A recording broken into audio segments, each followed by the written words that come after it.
परिचय। उत्तर पूर्वी भारत के एक सबसे छोटे राज्य मेघालय में ऋतिक छुट्टियां मनाने गया है। ऋतिक को उस राज्य में बने मकानों ने बहुत आकर्षित किया। उसने पाया कि ज्यादातर घर खंभों के सहारे जमीन से ऊपर की ओर बने हुए हैं। वह इसका कारण अपनी मां से पूछता है तो उसकी मां उसे समझाती है कि इस राज्य में हर साल भारी मात्रा में बारिश होती है। इस बरसाती पानी को घरों में घुसने से रोकने और घरों को नुकसान से बचाने के लिए इन घरों को बांस की इन बल्लियों के ऊपर बनाया जाता है। दुनिया भर में पाए जाने वाले अलग अलग प्रकार के घरों के बारे में जानने के लिए ऋतिक बहुत उत्सुक है। तो चलिए हम घर के बारे में विस्तार से चर्चा करते हैं। आओ सीखें। घर को परिभाषित करना। अलग अलग क्षेत्रों में पाए जाने वाले भिन्न भिन्न प्रकार के घरों का वर्णन करना। एक अच्छे मकान की विशेषताएं बताना। प्राकृतिक आश्रयों को परिभाषित करना। जल निकासी व्यवस्था को परिभाषित करना और घर की सुरक्षा और सफाई व्यवस्था के महत्व का वर्णन करना।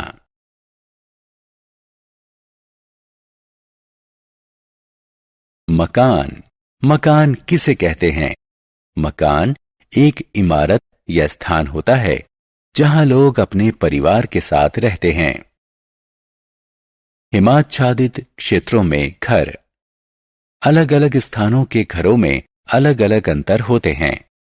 जिन क्षेत्रों में भारी मात्रा में हिमपात होता है उन क्षेत्रों में घरों की छत ढलानदार होती है।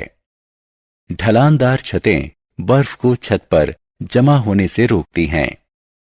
ग्रीनलैंड, अंटार्कटिका आदि जैसे क्षेत्र जो साल भर बर्फ से ढके रहते हैं, यहां लोग विशेष प्रकार के घरों में रहते हैं जो इग्लू के नाम से जाने जाते हैं। इग्लू अर्धगोलाकार होते हैं और जो बर्फ के टुकड़ों से बने होते हैं। पहाड़ी क्षेत्रों में घर। पहाड़ी क्षेत्रों में घर लकड़ी के बने होते हैं। यहां भी घरों की छत ढलानदार होती है क्योंकि यहां पर भारी मात्रा में बारिश और हिमपात होता है। ढलानदार छतें बर्फ और बरसाती पानी को आसानी से छत से जमीन की ओर बहा देती हैं। बरसाती इलाकों में घर। इन क्षेत्रों में अत्यधिक मात्रा में वर्षा होती है, इसलिए घर जमीन की सतह से कुछ ऊंचाई पर बनाए जाते हैं। इन घरों को बांस के बने हुए खंभों का सहारा दिया जाता है जिन्हें स्टिल्ट कहते हैं। इसलिए इन घरों को स्टिल्ट हाउसेस कहते हैं।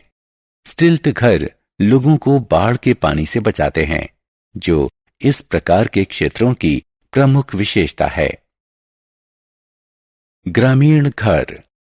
गांवों में घर गीली मिट्टी, चूना, सूखी घास और झाड़ियों से बनाए जाते हैं जिन्हें झोपड़ी कहा जाता है।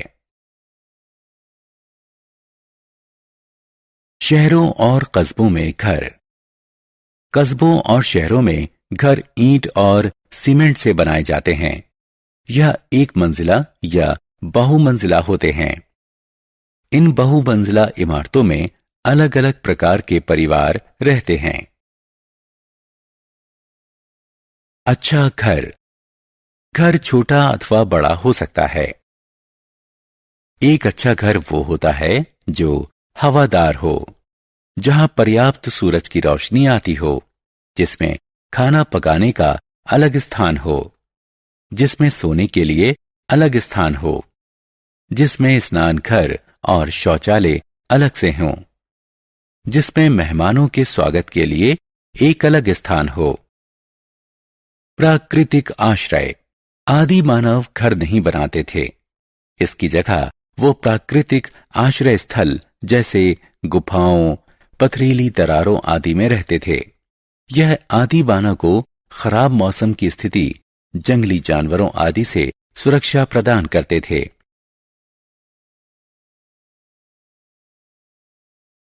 जल निष्कासन। स्वच्छता का अर्थ है साफ सफाई। घर से निकलने वाले कूड़े कचरे को सुरक्षित ढंग से निष्पादित करके हम घर की सुरक्षा के प्रति सुनिश्चित हो सकते हैं। घर की जल निकासी की नियमित जांच करके हम अवरोध और भराव से बच सकते हैं। घर की सुरक्षा। घर की सुरक्षा सबसे महत्वपूर्ण है।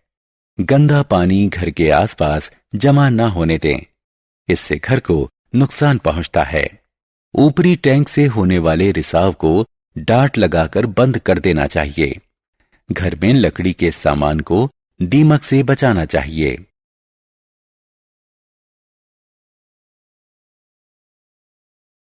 हमने क्या चर्चा की? मकान वो इमारतें हैं जहां लोग अपने परिवार के साथ रहते हैं।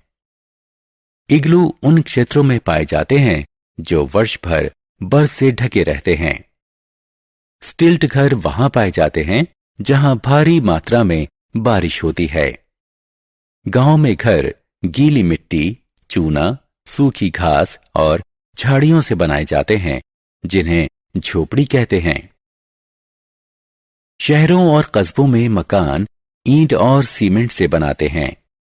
आदि मानव गुफाओं और चट्टानों की दरारों में रहते थे, जिन्हें प्राकृतिक आश्रय कहते हैं। घर से निकलने वाले कूड़े कचरे को सुरक्षित ढंग से निष्पादित करके हम घर की सुरक्षा के प्रति सुनिश्चित हो सकते हैं।